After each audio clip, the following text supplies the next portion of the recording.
Yes, Mom. I will do that when I get home, Mom. Okay, gotta go. Bye, bye. What? I had 10 euros on here just a minute ago.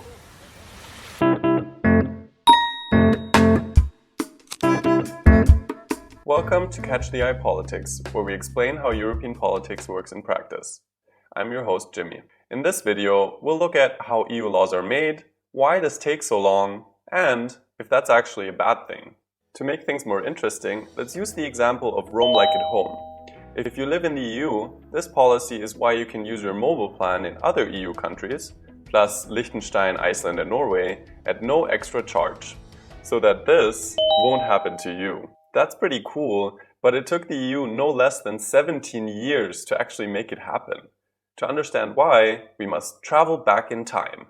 Our story starts all the way back in the year 2000, when Nokia released the iconic 3310, and when the European Commission realized that roaming charges were way too high and kind of a ripoff. So what did they do? They waited.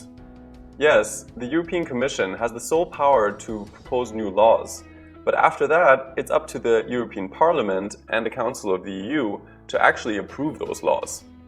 And they weren't convinced. After all, this was the early days of mobile phones, and many people thought that the market would fix the issue on its own. Spoiler alert, it didn't. In 2005, a 4-minute call from your brand new HTC Universal could cost you a whopping 12 euros if you weren't in your home country. It took a while for everyone to admit that something should be done about it, but in 2007, the release date of the very first iPhone, the EU made the first step and set a maximum price for roaming charges. There was still some concern that this new law could somehow backfire, so the price cap was limited to phone calls, and the EU agreed to review the law after 2 years. This is often how it goes. Brussels doesn't want to make the cure worse than the disease, so policymakers take baby steps and put in review clauses, just to be sure. 2 years later, just as the first Samsung Galaxy phone was coming out, the EU not only decided that a maximum price was a good idea, but also expanded it. First to texting and then to data roaming. But the transition period for this was so long that we were already on the Galaxy S3 by the time that using the internet in another EU country finally became affordable. Luckily, the European Commission was already working on the next roaming law. Not very quickly though. In fact, the drafting stage is a big part of the reason why the EU's legislative process is so slow. And how does it work? First, the Commission sketches out its initial ideas and suggestions, and then asks businesses, experts, but also regular people to share what they think. Second, the Commission drafts its legal proposal, usually along with a document proving that the law is necessary and appropriate, and showing what effects it will have in practice. And let's not forget the press release and other accompanying documents that help in publicizing and explaining the policy to the public. Those have to be written too. All of this prep work takes a while, and there are no formal time limits. It can take anything from a few weeks to several years, depending on the complexity and urgency of the topic. In the case of the Roam Like at Home law, which also deals with a host of other issues, the Commission spent about 2 years consulting and produced a 133-page impact assessment. But all that paper was worth its weight in gold. After all, it's why the European Commission ultimately proposed to end roaming charges altogether, right? Right? The Commission's idea was actually much more complicated. They wanted to leave it up to service providers to make the choice between offering free roaming themselves or letting customers use a competitor service on the same SIM card. The good news is that this was only the beginning of the journey for Roam Like at Home. The bad news is that it was a long journey. So what happens after the Commission publishes a proposal? Another consultation, of course. While that is going on, the European Parliament and the Council of the EU, the co-legislators as they're called, each get to work on the proposal with the aim of writing down what they think about it. But first, power politics. In the European Parliament, everything starts with deciding which committees and which MEPs should be in charge of the proposal. Once that's settled, the real work can begin. The work of forming the Parliament's opinion of the proposal and its ideas for improving it. The heavy lifting for this is done in the committees, not in the plenary. Exactly how this works deserves its own video, but just know that the European Parliament is not your standard run-of-the-mill legislative branch. There are 7 political groups in the European Parliament, each with their own views and agenda. No one group has a majority, and there aren't even any fixed coalitions. So for every new law, there will be new alliances and new rivalries. Navigating this political jungle already takes long enough, but oftentimes it's the gaps in between the meetings that draw out the entire process. Don't forget though that the Parliament works on many things at once, and sometimes more urgent stuff has to be prioritized, or MEPs simply go on break. Elections can get in the way too, but they can also speed things up. In our case, for example, the European elections in May 2014 meant that the Parliament rushed to sign off on its first reading position the month before. Maybe because they thought that the newly elected MEPs might have a hard time picking up where they left off. Okay, so that's the European Parliament, but there's a whole other institution that any draft EU law has to go through: the Council of the EU. Quick reminder, the Council of the EU is where the 27 member state governments meet. Don't confuse it with its big brother, the European Council. That's what it's called when the 27 prime ministers, chancellors, and presidents come together. The Council usually starts working on Commission proposals more or less around the same time as the Parliament, unless the national government who's currently running things wants to stall it for some reason. Remember, every 6 months a new government gets to take the reins in the Council. As you can imagine, this slows things down all the time, but sometimes when a government really cares about a certain policy, they will try to speed it up while they're still in charge. In a nutshell, the Council has the same goal as the Parliament: writing down its opinions and ideas for improving the Commission's proposal. But for reasons we'll get to in another video, they don't normally hold votes. Instead, the presidency always tries to come up with a compromise that all EU member states can, at the very least, live with.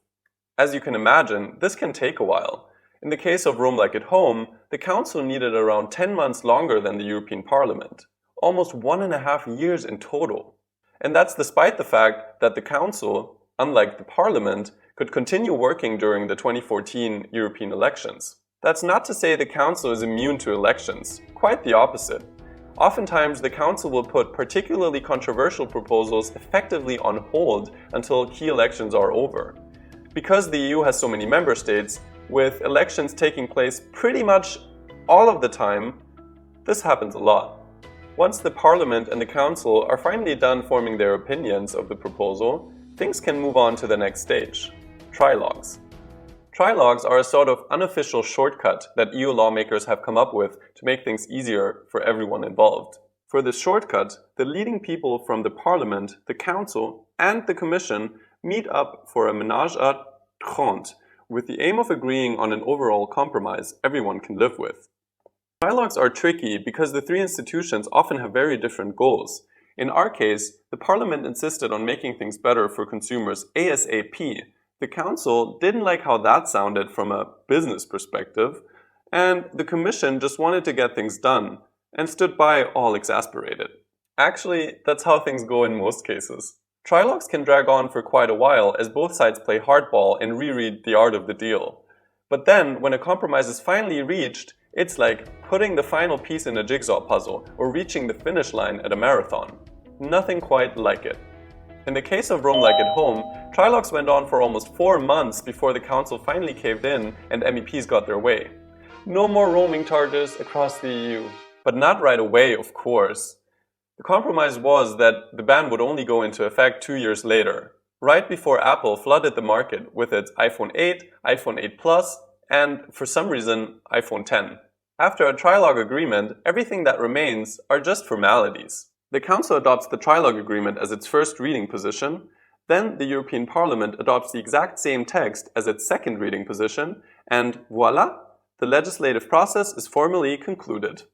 Next, our freshly baked law gets some nice-looking signatures and is cleaned up by lawyers and linguists. And then it's translated into all 24 EU languages, so that every EU citizen can read up on EU legislation in their mother tongue. To make things extra official, all finished laws get published in the official journal of the EU, for all the world to read. These might only be formalities, but they still take up time. In our case, about 5 months in total. Granted, it didn't make a difference either way, because the law was only going to apply from the following spring onwards. It's even worse if we're talking about another type of EU law, so-called directives. These have to be put into national law by the 27 governments of the EU, plus Liechtenstein, Iceland and Norway, meaning there's a whole new legislative process to go through in each country. Usually, governments have 2 to 3 years to do this, but they're often tardy. Let's recap. First, the Commission needed 2 years to draft a proposal. Then, it went off to the Parliament, which took 8 months to find its opinion, and to the Council, which needed 18 months to do the same. From there, the co-legislators in the trilogues reached a compromise in less than 4 months, but it took 5 more months for the law to be made official. And lastly, EU citizens had to wait another 2 years before they could finally roam free. So all in all, it took the EU a whopping 6 years to put an end to roaming charges, not counting the initial 11 years of hesitancy on the topic.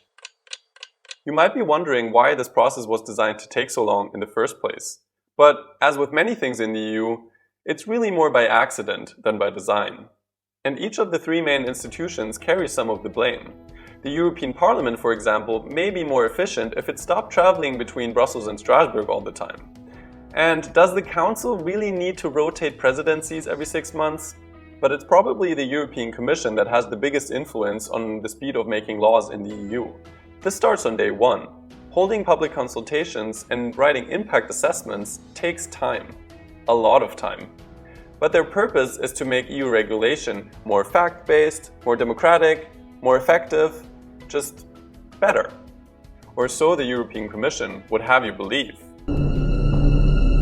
Critics say that all this deliberating and paper pushing is just Brussels being self-important, and that it ultimately only bogs down the EU's processes with extra bureaucracy. Is there any truth to that? Well, one of the Commission's stated aims is to make its legislation as simple as possible. This would also shorten the legislative process. But a recent study has found that EU policies have actually gotten much more complex over the past decades. Why? Let's ask Steffen Hurka, one of the study's co-authors. We find in our data that EU laws have become much more complex over time. For example, they have increased dramatically in terms of length, but they've also become much more detailed over time. Our data also show that the language in which those EU laws are drafted is much more difficult to understand today than it was a couple of years ago. As I said earlier, after the Commission has proposed a law, it's up to the European Parliament and the Council of the EU to actually approve it. The Commission will try to convince the co-legislators not to mess with its laws too much, but once a proposal is out, it's out. That's partially why the Commission puts so much time and effort into backing up its proposals with facts and figures. The more credible it is, the less likely that the co-legislators will tinker with it. But the Commission actually has a bit of an incentive to overcomplicate things. See, by making its proposals harder to read, the Commission can make it more difficult for MEPs and national governments to change things, because they don't understand the text in the first place. But maybe complexity is simply unavoidable. Over the past decades, the EU has grown in size, influence, and power. The EU now often needs to tackle problems that affect several policy areas simultaneously. Just think of things like the climate crisis or the pandemic. And these problems call for integrated policy solutions, which then also often tend to be highly complex. So it might take increasingly complex legislation to solve one problem without creating another. But even if that's not true, public consultations and impact assessments will certainly give you this impression. Think about it. Studying the potential consequences of a new law for several months is like Googling your symptoms when you're sick. It's scary. After learning about everything that could possibly go wrong, it's only natural that policymakers would respond by adding exemptions and special clauses to their proposal, thus making it more complex. Unpopular opinion? Sometimes it might be better to listen a little less. As you can see, there are plenty of things the EU could do to become a lean, mean lawmaking machine. But should it? We've been talking about the EU's speed as if it was the only thing that matters. But of course that's not true. We should judge the EU's legislative process by a lot more factors. Is it democratic? Are EU laws effective? Do they make people's lives better? These are the kinds of questions that would make great future videos. Wait, let me write that down. The views of as many stakeholders as possible were taken into account, they were heard, they were discussed, and they were then reflected in the policy compromise. On the institutional side, we have given the European Parliament much more power to veto and amend EU legislation, and this has certainly strengthened the democratic foundations of the EU quite substantially. But of course, these more inclusive democratic decision-making procedures also lead to more complex policy outputs. So in a way, complex policies in the EU and also at the national level are also simply the price of having inclusive democratic procedures. I'm all for saving time and money, but not at the expense of making good laws. If slow speed is the price we pay for getting the best results, I can live with that. This might come as a surprise to you, but it's remarkable to me just how efficient the EU is. Look at it this way. Making laws for 450 million people on a continent as diverse as Europe, and coordinating this between the EU level and 27 nation states, some of them with pretty complex political systems of their own, that's quite a challenge. If that doesn't satisfy you, maybe this will. A recent study has found that the EU has actually been getting faster in recent years, churning out more new laws in each term. So Europe is catching up. Just give it a bit of time.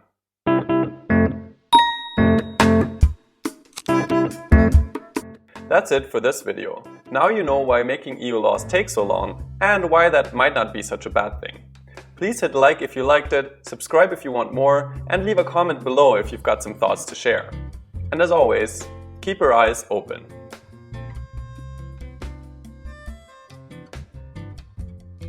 Hey stranger, I've got some good news for you. Catch the Eye Politics is still looking for team members. If you're interested in researching future videos or running our social media presence, please write a message to the email address that you will find in the video description down below.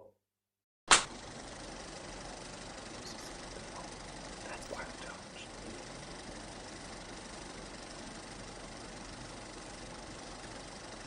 I'm